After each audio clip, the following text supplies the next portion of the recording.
advisor these days. Does she want you to be Mr. Trump? Like I said yesterday, look, I think Donald has won. He's the presumptive nominee at this point, and but he'd be best served by having someone, not just by the way of vice presidential nominee, but active surrogates who agree with him on his issues. My differences with Donald, both my reservations about his campaign and my policy differences with him, are well documented, and they remain. And I think he would be best served by having people close to him in his campaign that are enthusiastic about the things he stands for. You have raised concerns throughout the campaign, ones that you're standing by, about his temperament and about his views on foreign policy, on trade policy, and other things.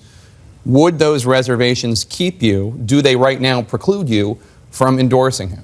Well, I've signed a pledge that said I'd support the Republican nominee, and I intend to continue to do that. But look, here's a situation that we're in. On the one hand, I don't want Hillary Clinton to be the president of the United States. I don't want her to win this election. On the other hand, as I said, I have well-defined differences with the presumptive nominee of the Republican Party. And like millions of Republicans who try to reconcile those two things, I intend to live up to the pledge that we made. But that said, these concerns that I have about policy, they remain and they're there. But, you know, that doesn't mean that Donald needs to change his positions in order to get my support or what have you. As I said earlier today, I think he should be true to what he believes in and continue to campaign on those things and make his case to the American people.